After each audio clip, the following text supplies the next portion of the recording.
Pagpalang araw sa lahat. For today's video, ang review po natin, ito po yung bago na naman po. Pero ano siya, Honda Click version 4 po na standard mga guys. Marami po kasi nagtatanong kung version 4 na po ba to. Pero mga guys, sa kasa talaga, version 4 na po siya. Ang nakalagay nga po sa kanya ay version 4 na standard po mga guys. Pero kung bago lang po kayo sa aking YouTube channel, pa-subscribe naman po at pa-hit ang notification bell para updated po kayo sa aking mga videos. Tara mga guys, tignan natin kung may nagbago ba o anong ibang napansin nyo dito sa unit na to. Pero mga guys, ang talagang takaw mata dito, yung kanyang kulay. Napakaganda po ng kulay mga guys. Tara, simulan na natin ito review. So yun mga guys, nandito po ako ngayon sa may DOEXAM, dito po sa may National Highway, Barangay Platero, Viñang Laguna. Yan mga guys, nakita ko lang to. Ito na naman po yung bagong labas ng Click. Ang kulay po nito ay matte red siya na may pagka-black. Mga guys, ang ganda nito sa actual. Pero mga guys, ano talaga siya ang nakalagay po sa kanya ay Click. Kaya Click 125 version 4 standard. Yan. Ito po mga guys, ito yung kanyang nabago. Yan. Talagang mas detalyado na po ang nito. Ang ganda po ng pagkamat niya. Matte po siya pero hindi po siya yung magaspang. Siya po ay makinis na pagkamat. Yan. Red and black po. Mga guys, talagang ito yung bagong labas po ngayon. Yan. Pero sa features po, yung pa rin naman po. Yan. Combi brake. Yung magso, ganun pa rin naman po. Tapos yung disc brake niya, ganun pa rin po. Ganun pa rin yung style po. Tapos yung kanyang manubela po, yan. Ganun pa rin mga guys. Yan. Pati yung kanyang mga packets. Yan. Ito pa rin naman po.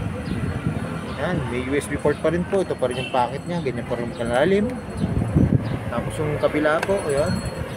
Di susi pa rin siya.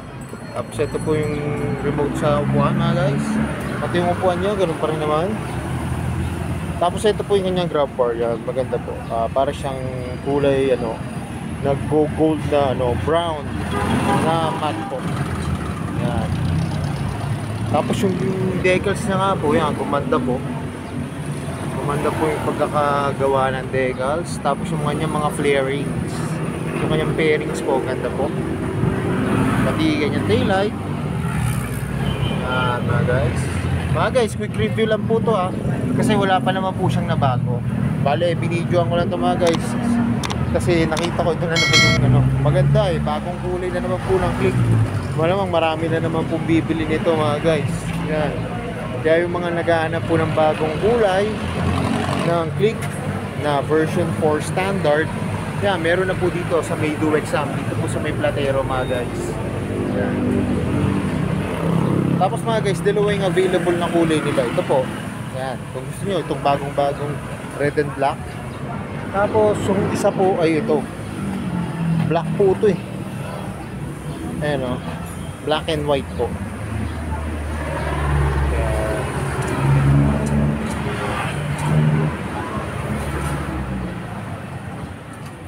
Mga guys, pati yung kanyang footboard. Diyan pa rin naman po yung battery. Tapos tignan natin yung new box. Hello mga guys, pa rin naman ang kanyang new box. Yan.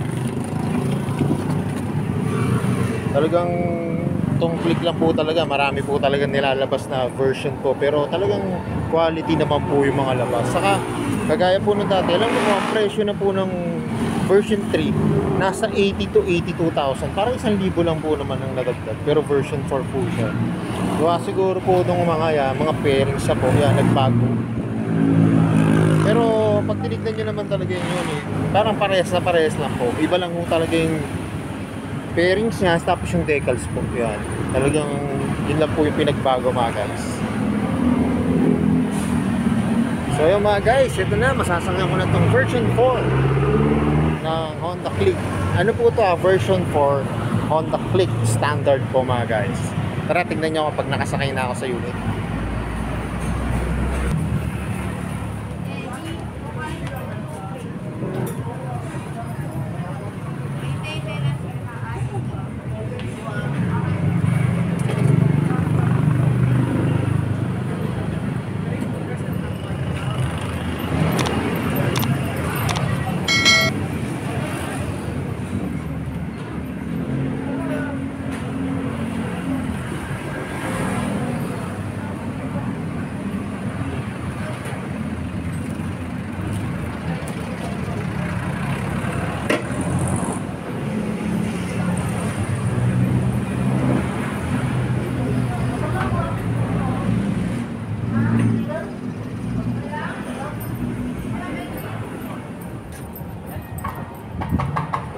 So yung mga guys, alam ko ito na yung inaabangan nyo. Tara, tignan na natin kung magkano yung updated price po nitong version 4 na Click. So yung mga guys, yung mga nagtatanong dito po sa Des Do Exam, yung presyo po. Ito po mga guys, yan talaga. Click 125 version 4 na po siya, standard. Yan po, kung i-cash po siya, 83,000. Tapos ang kanyang down payment po ay 5,500. Tapos yung kanyang 12 months ay 8,216 pesos. Tapos yung kanyang 24 months po ay 4,904 pesos. Tapos yung kanyang 36 months or 3 years ay 3,800 mga guys. Kaya kung naghanap kayo ng bagong-bagong kulay ng Click version 4 na standard, yan, baka magustuhan nyo ito mga guys. Pasyalan nyo na dito sa may National Highway, Barangay Platero, Binyang, Laguna. Yan, bagong-bagong kulay. Yan. Pero mga guys, lalo na to pag makikita nyo sa actual, talagang magugustuhan nyo ito. Kasi mas maganda po pag makikita nyo ng actual yung unit, mas ma-appreciate nyo po siya. So yung mga guys, hanggang dito na lang. Kung bago lang po kayo sa aking YouTube channel, pa-subscribe naman po at pahit ng notification bell para updated po kayo sa aking mga videos. At salamat nga po pala dito sa may Do Exam at nare-review ko po yung mga motor nyo.